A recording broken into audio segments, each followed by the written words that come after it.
नमस्कार। आज हम बॉलीवुड के सफर पर एक गहरी नजर डालेंगे।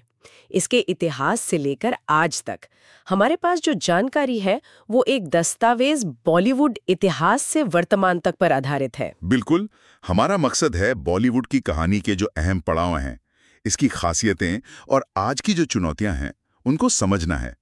ये सिर्फ फिल्में तो है नहीं, भारत की सांस्कृतिक पहचान का एक बहुत बड़ा हिस्सा है। हाँ, सही कहा, एक पूरा कल्चर है। तो चलिए शुरू करते हैं ये बातचीत। जरूर। अच्छा, तो ये कहानी शुरू कहाँ से होती है? मतलब भारत की पहली पूरी लंबी फीचर फिल्म हाँ। वो थी 1913 में दादा साहेब फाल्के की राजा हरिश्चंद्र। और दिलचस्प बात यह है कि ये एक मूक फिल्म थी, मतलब कोई आवाज नहीं। ओह, मूक फिल्म। सोचना भी मुश्किल है आज के जमाने में। फिर आवाज कब आई फिल्मों में? आवाज आई 1931 में। फिल्म थी आलम आरा। ये भारत की पहली बोलती फिल्म थी। अच्छा, आलम आरा। और पता है, यहीं से फिल्मों में गानों का जो सिलसिला है वो शुरू हुआ, जो आज बॉलीवुड की एक बहुत बड़ी पहचान है। हाँ, गानों के बिना तो बॉलीवुड अधूरा है। बिल्कुल, साउंड का आना मतलब एक बहुत बड़ा बदलाव था। और इसके बाद वो दौर जिसे हिंदी सिनेमा का स्वर्णिम युग कहते हैं, 50 से 70 का दशक। हाँ हाँ बिल्कुल, वो गोल्डन एरा था। क्या कमाल के सितारे थे, राज कपूर, दिलीप कुमार, देवानंद, नरगिस, मधुबाला। जी। और संगीत, एस.डी. बर्मन, लता मंगेशकर जी, मोहम्मद रफ़ी साहब, एक से बढ़कर एक जादूगर थे। उस दौर की फिल्मों में क्या खास बात थी? सिर्फ स्टार्स या कुछ और भी? नहीं, सिर्फ स्टार्स नहीं। उन फिल्मों में एक गहराई होती थी, सामाजिक संदेश होते थे। सामाजिक संदेश जैसे? जैसे शी 42 को देखिए, या फिर मदर इंडिया। ये फिल्में उस वक्त के समाज की कहानी कहती थीं, लोगों की उम्मीदें, उनके संघर्ष। अच्छा। ये सिर्फ मनोरंजन नहीं था, ये एक तरह से समाज का आईना थी। और कहानी के साथ साथ संगीत भी उतना ही दमदार होता था। सही बात है। लेकिन फिर 70 के दशक में तो चीजें बदली। वो एक्शन और ड्रामा वाला दौर आया, अमिताभ बच्चन वाला। हाँ हाँ बिल्कुल, 70 का दशक एक बड़ा मोड़ था। एंग्री यंग मैन का जमाना आया अमिताभ बच्चन के साथ। जंजीर, दीवार, शोले, क्या फिल्में थी वो। हाँ, ये मसाला फिल्मों का दौर था। मतलब एक्शन, रोमांस, ड्रामा, कॉमेडी, सब कुछ एक ही फिल्म में। जबरदस्त हिट हुई ये फिल्में। पर ये एंग्री यंग मैन वाला कॉन्सेप्ट इतना चला क्यों? क्या वजह थी? देखिए, वो उस समय के माहौल को दिखाता था। देश में थोड़ी बेचैनी थी, बेरोजगारी, सिस्टम से नाराजगी। तो वो किरदार लोगों को अपनी आवाज लगा।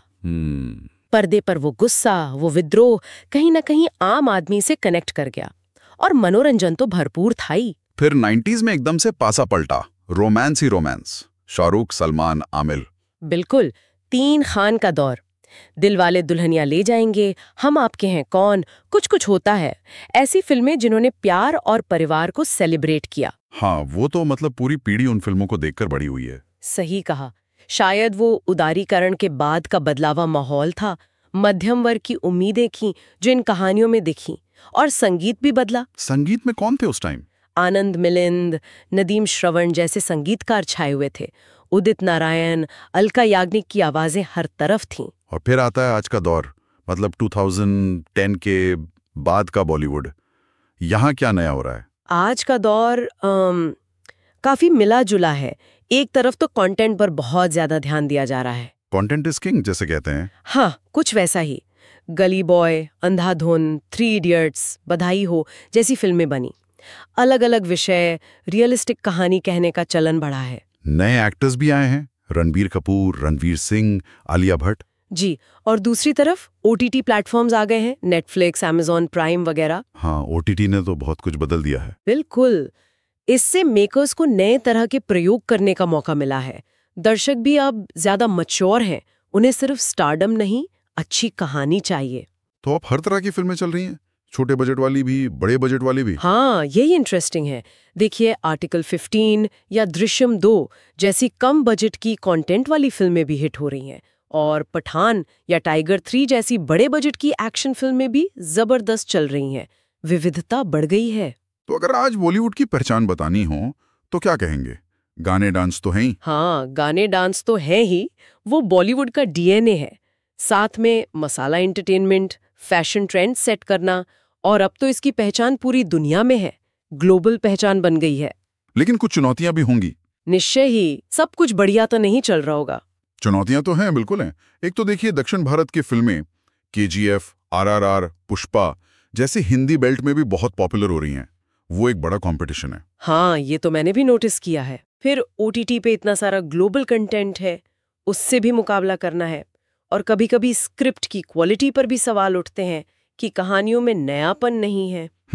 और एक मुद्दा जो अक्सर उठता है वो है नेपोटिज्म का, यानी इंडस्ट्री में परिवारवाद का। अच्छा, तो ये थी बॉलीवुड की कहानी।